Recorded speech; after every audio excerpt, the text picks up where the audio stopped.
नमस्कार। आज world news में नेतन्याहू को ईरान की योजना की चिंता। ईरान के पास जल्द ही हथियार होंगे, जिसके बाद इजरायल और अमेरिका दोनों मुश्किल में आ सकते हैं। यह भी कहा जा रहा है कि ट्रंप और नेतन्याहू की ईरान के खिलाफ बनाई योजना नाकाम होने वाली है। ईरान ने तालिबान से मदद मांगी है और तालिबान मदद के लिए तैयार दिख रहा है। क्या इजरायल ईरान की योजना के साथ उड़ जाएगा या नहीं? और नेतन्याहू मुश्किल में क्यों दिख रहे हैं? इस पर विस्तार से चर्चा होगी, लेकिन पहले एक नजर खबरों पर। अमेरिका का बड़ा ऐलान। पुतिन यूक्रेन के साथ युद्ध विराम पर बात करने को तैयार। समझौता अगले हफ्ते हो सकता है।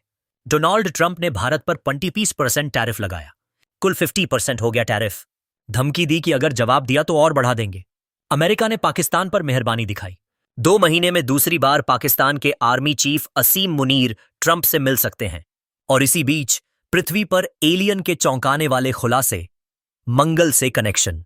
इन सभी खबरों पर विस्तार से बात करेंगे, लेकिन पहले एक नजर सुर्खियों पर। ट्रंप ब्रह्मोस की ताकत देखकर हैरान, लेकिन वारहेड लगाने से डर गए। WSJ रिपोर्ट का दावा। पाकिस्तान ने बलूचिस्तान में इंटरनेट बंद किया। सुरक्षा बलों का आत्मसमर्पण।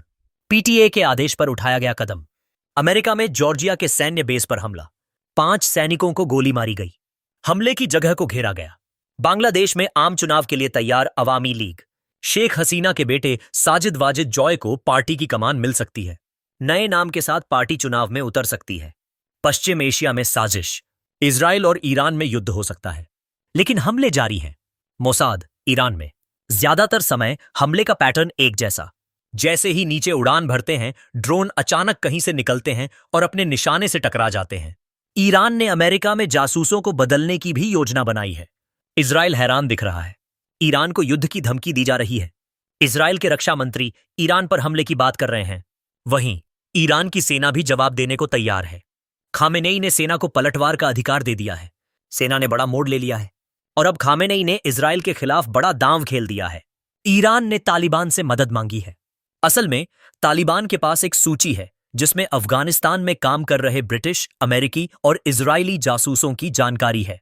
इस सूची में MI6 और स्पेशल सर्विस स्टाफ के लोग भी शामिल हैं। यह सूची ब्रिटेन से गलती से लीक हो गई थी और अब ईरान ने तालिबान से यह सूची मांगी है, जिससे ईरान में मौजूद जासूसों की पहचान हो सके और पश्चिमी देशों पर दबाव डाला जा सके। तालिबान के पास जो डेटा है, उसमें 100 से ज्यादा ब्रिटिश जासूस और 35,000 अफगान शामिल हैं, जिन्होंने ब्रिटिश सेना के साथ काम किया। अब इस डेटा से ईरान जासूसों का पता लगा सकेगा। इसके लिए एक कमेटी भी बनाई गई है। ईरान में सिर्फ मोसाद ही नहीं, बल्कि अमेरिकी और ब्रिटिश जासूस भी सक्रिय हैं। अमेरिका ईरान के परमाणु कार्यक्रम पर सालों से नजर रखे हुए है। इसके लिए मोसाद के साथ ब्रिटिश गुप्तचर एजेंसी MI6 की भी मदद ली जा रही है।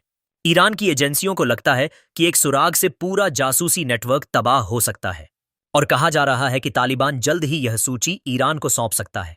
इसी बीच ईरान ने भी इजराइल में जासूसों की फौज भेज दी है। खबर है कि लगभग 5,000 ईरानी जासूस इजराइल में काम कर रहे हैं। ऐसे में अगर इजराइल हमला करता है तो इसकी खबर पहले ही ईरान को मिल जाएगी। सबसे बड़ी बात यह है कि एक तरफ अय्यातुल्ला अली खामेनेई की स्थिति ईरान में मजबूत हो रही है, दूसरी तरफ इजराइल के प्रधानमंत्री नेतन्याहू मुश्किल में नजर आ रहे हैं। सेना में उनके खिलाफ बगावत के आसार हैं। इसी बीच नेतन्याहू के बेटे याइर नेतन्याहू की पोस्ट वायरल होने लगी, जिसमें उन्होंने सेना पर तख्तापलट का आरोप लगाया। याइर नेतन्याहू ने एक्स पर पोस्ट किया। इस पोस्ट ने इजराइल की सेना पर सवाल खड़े कर दिए, जिसके बाद देश के रक्षा मंत्री ने खुलेआम सेना प्रमुख का बचाव किया।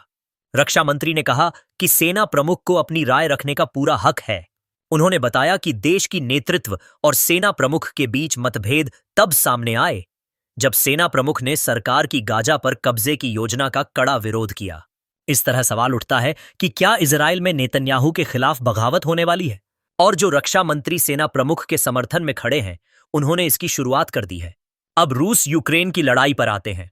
अमेरिका ने रूस को धमकी दी थी कि वह 8 अगस्त से पहले यूक्रेन के साथ युद्ध विराम घोषित करे, वरना उस पर सख्त कार्रवाई होगी। ट्रंप की धमकी का रूस ने जवाब दिया और साफ कर दिया कि वह जवाबी कार्रवाई के लिए तैयार है। युद्ध विराम की बातचीत भी शुरू हो चुकी है। इसके बाद ट्रंप ने अपने विशेष दूत स्टीव विटकॉफ को रूस भेजा।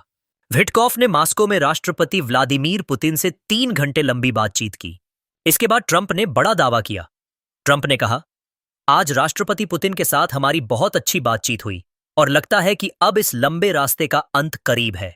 यह रास्ता लंबा रहा है और अभी भी लंबा है, लेकिन बहुत जल्द मुलाकात हो सकती है।